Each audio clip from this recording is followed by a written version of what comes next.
Walishasema baada ya dhiki faraja. Faraja ni zao la dhiki. Leo hii kikapu cha mama kimejaa dago. Eleza muktadha wa dondoo hili. Walishasema baada ya dhiki faraja. Faraja ni zao la dhiki.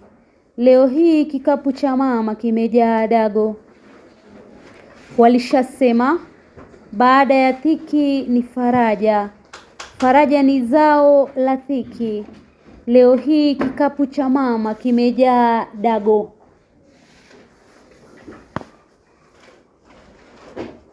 Walishasema baada ya dhiki ni faraja. Faraja ni zao la dhiki. Leo hii kikapu cha mama kimejaa dago. Eleza muktadha. Swali la A. Eleza muktadha wa dondoo hili. Walishasema baada ya dhiki ni faraja. Faraja ni zao la dhiki. Leo hii kikapu cha mama kimejaa dago. Eleza muktadha wa dondoo hili. Kwa hivyo dondoo ni ukurasa upi?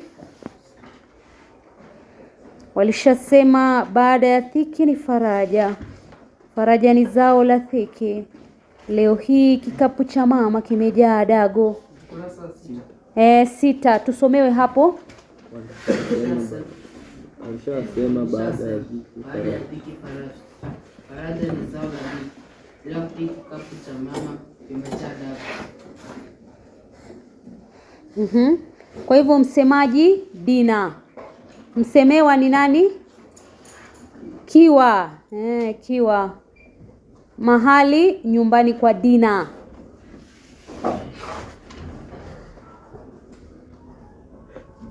Kwa hivyo Dina alikuwa anamuonyesha Kiwa kuwa Sara alikuwa amepitia shida nyingi. Dina anajaribu kumuonyesha Kiwa kuwa Sara alikuwa amepitia shida nyingi. Hicho ndio kichocheo cha kauli. Dina anajaribu kumuonyesha Sara. Asamani. Dina anajaribu kumuonyesha Kiwa kuwa Sara alikuwa amepitia shida nyingi. Dina anajaribu kumuonyesha Kiwa kuwa Sara alikuwa amepitia shida nyingi. Tambua vipengele vya kimtindo katika dondoo hili.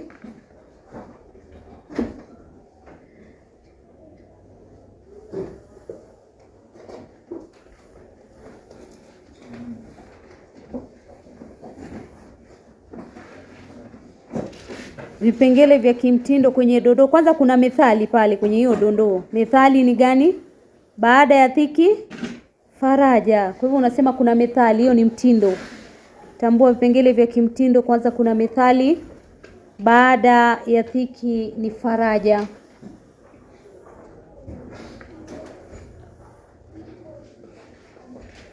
Pia kuna sitiari au jazanda.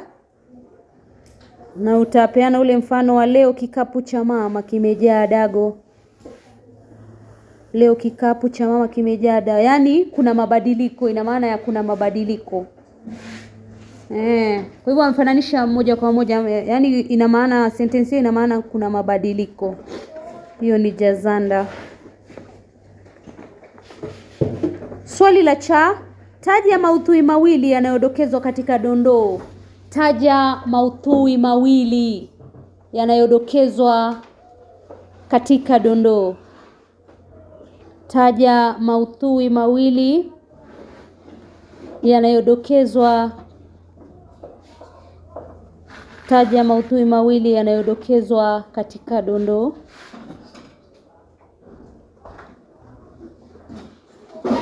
Kwanza ni maudhui ya mabadiliko. Andika hapo mabadiliko. Maudhui ya kwanza ni mabadiliko. Kitambo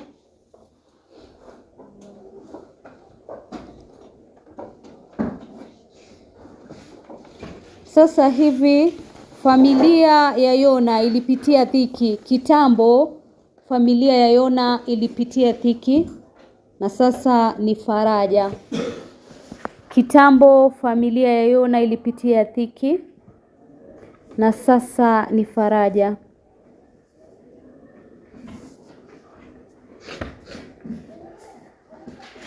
Maudhui yalikuwa mawili. Uvumilivu, kuna maudhui ya uvumilivu. Uvumilivu. Sara alivumilia kipigo cha mumewe.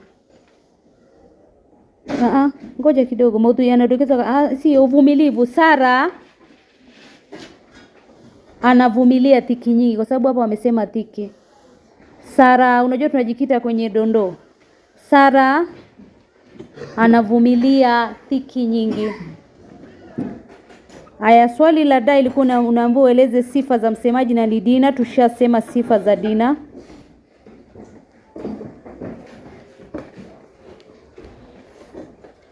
Swali la tambua dhiki alizopitia mama ambaye kikapu chake kimejaa dago. Andika hapo, tuandike kama 5 hivi.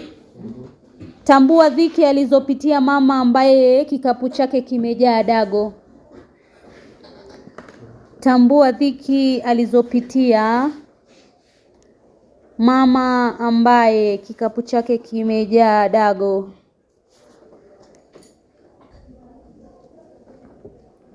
Tambua dhiki alizopitia mama ambaye kikapu chake kimejaa dago. Kwanza ni kukosa watoto na anasemwa na wanajamii. Kwanza ni kukosa watoto. Sio mama, unasema huyo mama ni Sara. Kwa hivyo Sara kukosa watoto na anasemwa na wanajamii. Sara kukosa watoto na anasemwa na wanajamii.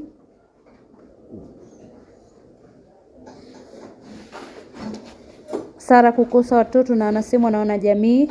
Sara kukosa mtoto wa kiume. Sara kukosa mtoto wa kiume.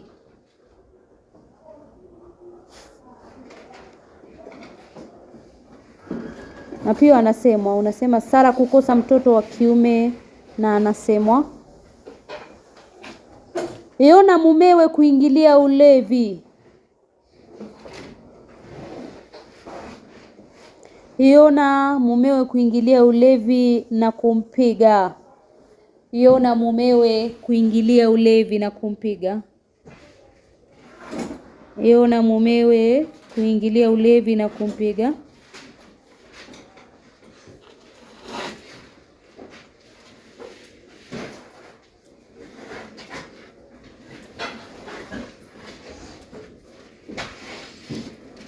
Sara kuachiwa majukumu ya kulea mumewe anapoingia ulevini.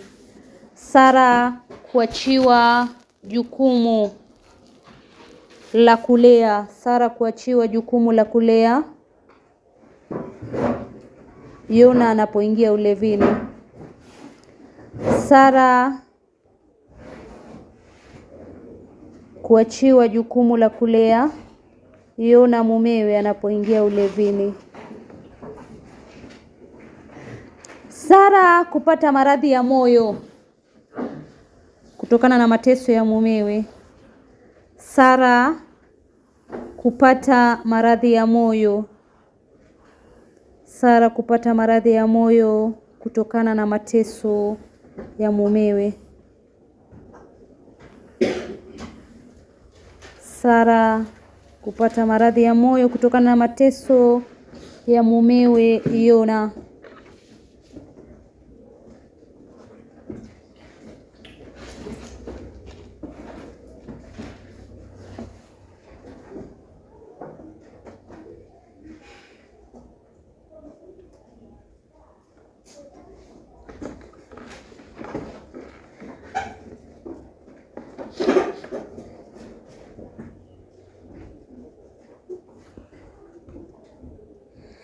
Unaweza kuambiwa swali